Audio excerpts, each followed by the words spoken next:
Good morning students. आज हम करने जा रहे हैं आपकी worksheet 68 subject science class 9th, हमारी डेट 16 दिसंबर के लिए। तो चलिए शुरू करते हैं। आज की वर्कशीट में जो हम अपना चैप्टर पढ़ रहे थे वर्क एंड एनर्जी, उसके अंदर हमने पिछली वर्कशीट में काइनेटिक एनर्जी के बारे में पढ़ा। आज हम पढ़ेंगे पोटेंशियल एनर्जी के बारे में। ठीक है, पोटेंशियल एनर्जी क्या होती है, किस चीज़ के अंदर होती है, एग्जाम्पल्स क्या है, क्या फॉर्मूला होता है, ये सब सीखेंगे। तो चलिए शुरू करते हैं। सबसे पहले आप बताइए कि कौन सी फॉर्म ऑफ एनर्जी होती है जब हम एक इलास्टिक बैंड को स्ट्रेच करते हैं। जैसे रबर बैंड है, ठीक है, इलास्टिक जो लचीली होती है, अगर हम एक इलास्टिक बैंड को स्ट्रेच करें, खींचते हैं, या फिर स्ट्रिंग ऑफ अ बो पोजेस, जो आपने बो देखा होगा, ये इस तरीके से जो तीर होता है ना, धनुष होता है जो, उसके अंदर अंदर हम इसको खींचते हैं पीछे की तरफ, तो इसके अंदर कौन सी एनर्जी होती है। तो देखो, they possesses another form of energy called potential energy. इनके अंदर पोटेंशियल एनर्जी होगी जब हम किसी चीज को स्ट्रेच करते हैं। It is the energy possessed by anything by virtue of its position और कॉन्फ़िगरेशन। ये वो एनर्जी होती है जो किसी भी चीज़ पे तब लगती है, उसकी पोजीशन की वजह से लगती है, या फिर उसकी कॉन्फ़िगरेशन जो उसकी बनावट होती है उसकी वजह से लगती है। ठीक है, तो जब हम स्ट्रेच करते हैं स्ट्रिंग ऑफ अ बो, ये जो स्ट्रिंग होती है हमारी बो की, धनुष की जो स्ट्रिंग होती है, जब इसको स्ट्रेच करते हैं तो जो हमारी बॉडी की मस्कुलर एनर्जी, हमारी एनर्जी लग रही है ना इसको स्ट्रेच करने में, तो जो हमारी एनर्जी है वो किस में ट्रांसफर हो जाती है, इसमें, इसके अंदर ट्रांसफर हो जाती है, स्ट्रिंग के अंदर ट्रांसफर हो जाती है। ठीक है, तो यही क्या हो जाएगी, ये पोटेंशियल एनर्जी हो जाएगी। जब हम इसको स्ट्रेच करते हैं तो हमारी मस्कुलर एनर्जी इसके अंदर चलेगी। तो मैंने आपको बताया था कि एक की क्या होती है, एनर्जी लॉस होती है, ठीक है, कम होती है, और एक के अंदर जिस पे हम लगा रहे हैं, फोर्स लगा रहे हैं, एनर्जी लगा रहे हैं अपनी, वो क्या करता है, उसको गेन करता है। तो हमारी कम होगी एनर्जी और हमारी एनर्जी इसके अंदर क्या हो जाएगी, ट्रांसफर हो जाएगी, जो कि ये पोटेंशियल एनर्जी होगी। अब देखो, ये जो एनर्जी है पोटेंशियल एनर्जी, उसके बाद ये कन्वर्ट हो जाएगी काइनेटिक एनर्जी में जब एरो है उसको हम रिलीज करेंगे। जब इस, ये जो यहाँ पे हमारा स्ट्रिंग है, इसको जब हम छोड़ देंगे तो ये आगे की तरफ है, ये तीर जाएगा, तो ये क्या हो जाएगा, काइनेटिक एनर्जी में कन्वर्ट हो जाएगा, काइनेटिक एनर्जी में बदल जाएगा। काइनेटिक एनर्जी क्या होती है, जो किसके कारण, जो मोशन है, मोशन के कारण, उसकी मूवमेंट के कारण क्या होती है, एनर्जी होती है किसी भी बॉडी के अंदर। ठीक है, तो this is converted to kinetic energy when arrow is released by bow as its shape changes back to normal. उसके बाद जिसकी शेप है वो वापस से जैसे पहले नॉर्मल थी उसी तरीके से हो जाती है। ठीक है, तो देखो फॉर्मूला क्या है पोटेंशियल एनर्जी का। पोटेंशियल एनर्जी है किसी ऑब्जेक्ट की किसी हाइट पे क्या होगी। देखो, जब भी कोई ऑब्जेक्ट है, अगर हम उसको ऊपर की तरफ किसी हाइट पे, ऊंचाई पे लेकर जाते हैं, तो उसकी पोटेंशियल एनर्जी क्या है, रेज हो जाती है, ऊपर बढ़ जाती है। तो जो वर्क डन है against gravity to raise it sides, अब देखो ग्रेविटी क्या करती है, अपनी तरफ खींचती है चीज़ों को, लेकिन हम ऊपर लेकर जा रहे हैं, ऊंचाई पे, हाइट पे लेकर जा रहे हैं, तो ये ग्रेविटेशन फोर्स के अपोजिट में जा रहा है ना, तो उसके अगेंस्ट वर्क लगेगा हमारा। अब जो ग्रेविटी है, जो ग्रेविटेशनल फोर्स है, उसके अगेंस्ट वर्क लग रही है, क्योंकि उसके अपोजिट डायरेक्शन में ले जाना पड़ रहा है हमें। तो जो ये इसकी एनर्जी है, इसको हम बोलते हैं ग्रेविटेशनल पोटेंशियल एनर्जी भी इसको बोल देते हैं, क्योंकि ग्रेविटी के अगेंस्ट हम उसको रेस कर रहे हैं, ऊपर की तरफ लेकर जा रहे हैं। अब देखो, मान लीजिए कोई ऑब्जेक्ट है जिसका मास है m और हाइट है उसकी h, तो जो मिनिमम फोर्स है to lift the object is same as the weight of the object. अगर कितना फोर्स जो हमें लगेगा उस जो ऑब्जेक्ट है उसको उठाने में, तो हमें पता है फोर्स तो क्या होता है, फोर्स क्या होता है, F इजिकल्स टू एम में होता है ना। फोर्स क्या होता है, F इजिकल्स टू एम में। तो हम ग्रेविटेशनल फोर्स, यहाँ पे जो एक्सेलरेशन है, ये एक्सेलरेशन ड्यू टू ग्रेविटी होगी ना, तो ये mg हो जाएगा। तो जो फोर्स है वो कितना लगेगा, mg। ठीक है, तो वर्क डन कितना होगा, वर्क डन मैंने आपको कल के फॉर्मूले में भी बताया था, वर्क डन क्या होता है, फोर्स इनटू डिस्प्लेसमेंट। तो यहाँ से फोर्स की जगह मैं क्या रखूंगी, mg रखूंगी, अभी जो मैंने निकाला था। और उसके बाद हमने हाइट तक, जो हमारी हाइट है वहां तक उसको रेज किया था, तो ये डिस्प्लेसमेंट ये है, पहले यहाँ थी अब यहाँ थी, पोजीशन जो चेंज हुई है, ये डिस्प्लेसमेंट है हाइट। तो मैंने डिस्प्लेसमेंट की जगह क्या लिख दिया, हाइट लिख दिया। तो मेरा जो वर्क डन है वो कितना आया, mg मल्टीप्लाई h। तो ग्रेविटेशनल पोटेंशियल एनर्जी का क्या फॉर्मूला होता है, इसको हम इस तरीके से लिख सकते हैं, EP मतलब पोटेंशियल एनर्जी क्या होती है, mgh, ये फॉर्मूला होता है। यूनिट क्या होती है पोटेंशियल एनर्जी की, वो भी हम किस में मेजर करते हैं, जूल्स में मेजर करते हैं, जैसे वर्क, क्योंकि ये इसको वर्क से ही तो निकाला है ना हमने, इसलिए इन सबके जो ऐसा यूनिट है वो क्या होती है, जूल होती है। ठीक है, तो ये हो गया फॉर्मूला जिसपे बेस्ड हमें न्यूमेरिकल्स हम करके देखे हैं। चलो, ये एग्जाम्पल्स आपको दिए गए हैं, ये दोनों करके देखते हैं हम। फर्स्ट है हमारा कोई ऑब्जेक्ट है जिसका मास 2 kg है, उसको पहले हमने एक हाइट तक उठा दिया, हम उसको नीचे से ऊपर ले गए किसी हाइट पे, कितनी हाइट पे, 5 मीटर की हाइट पे। ठीक है, एंड देन 10 मीटर, उसके बाद 10 मीटर पे लेकर गए। तो find the difference in potential energy of object between these heights, इन दोनों हाइट्स के बीच में पोटेंशियल एनर्जी का क्या डिफरेंस है। डिफरेंस मतलब क्या होता है, माइनस।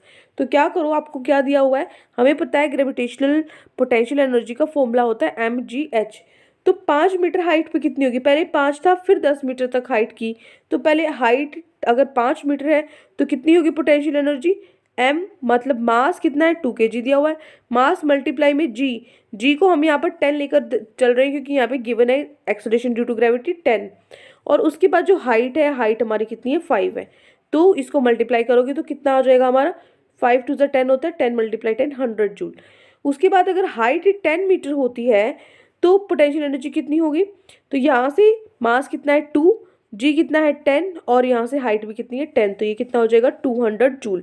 तो डिफरेंस मैंने बोला था क्या होता है, माइनस होता है। तो 200 में से 100 माइनस कर दोगे, 100 जूल क्या है, डिफरेंस है दोनों पोटेंशियल एनर्जी के बीच में। ठीक है, उसके बाद एग्जाम्पल नंबर 2, एग्जाम्पल नंबर 2 में है कि पोटेंशियल एनर्जी क्या होगी अगर मास 1 किलो को हम किसी हाइट पे रख दें, 5 मीटर की ऊंचाई पे उसको रख दें, तो कितना पोटेंशियल एनर्जी होगा। तो देखो जी यहाँ पर क्या लेना, acceleration due to gravity 10 metre second square.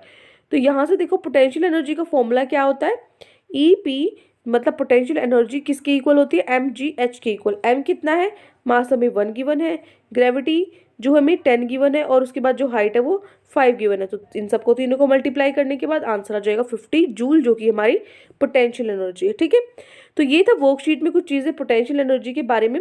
यहाँ पे एक छोटे से 2 पॉइंट्स हो रहे हैं, ये और पढ़ लेते हैं।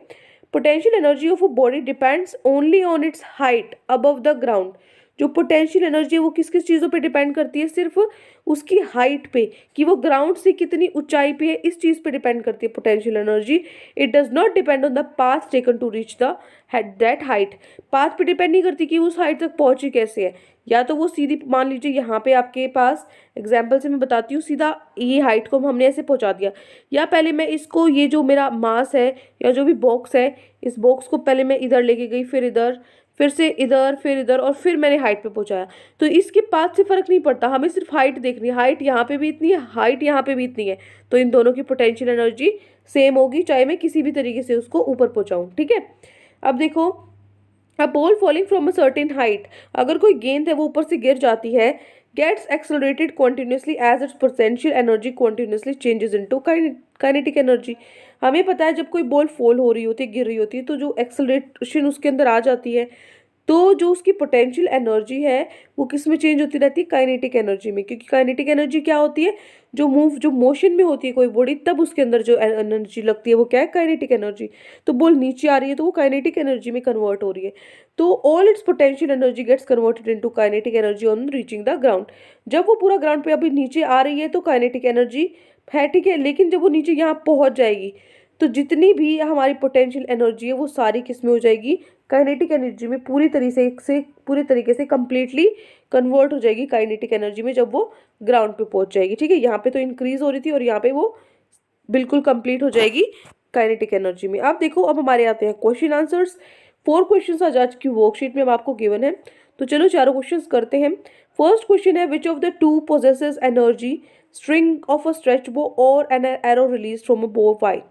ये आपका धनुष है, ये पूछ रहा है कि ये धनुष है, जो इस धनुष में से एक आपका स्ट्रिंग होता है, जो ये जिसको आप खींचते हो, इसके अंदर पोटेंशियल एनर्जी होती है, या फिर जो आपने तीर मारा है इस तीर के अंदर पोटेंशियल एनर्जी होती है।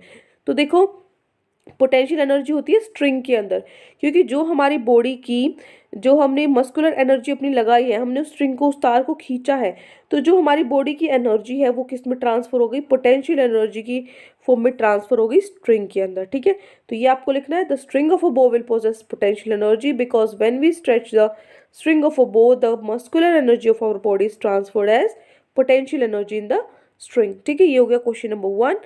Now move to our question number 2। Question number 2 है, derive potential energy formula of an object placed at height h above the ground.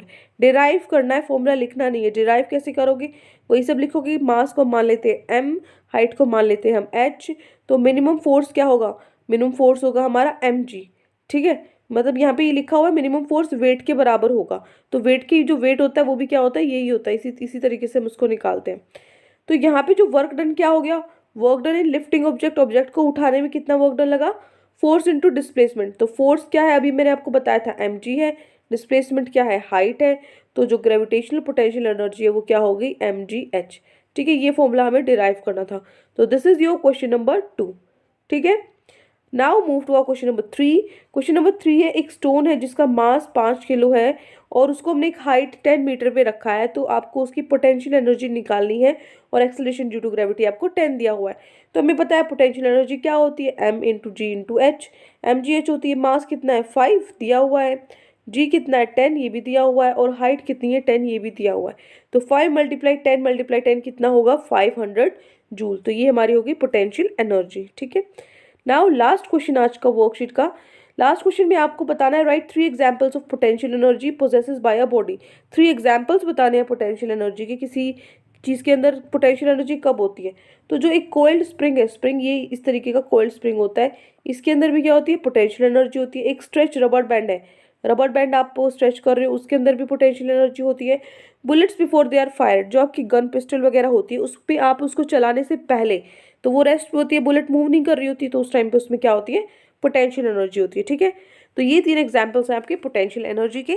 तो ये 4 क्वेश्चंस आज आपकी वर्कशीट में गिवन थे। आई होप अच्छे से आपको चारों क्वेश्चन समझ में आ गए हैं। कोई भी डाउट है पूरी वर्कशीट में तो कमेंट सेक्शन में आप मुझसे पूछ सकते हैं, और अगर आपको हमारी वीडियो अच्छी लगे तो हमारे चैनल को सब्सक्राइब भी कर सकते हैं। Thank you and have a great day.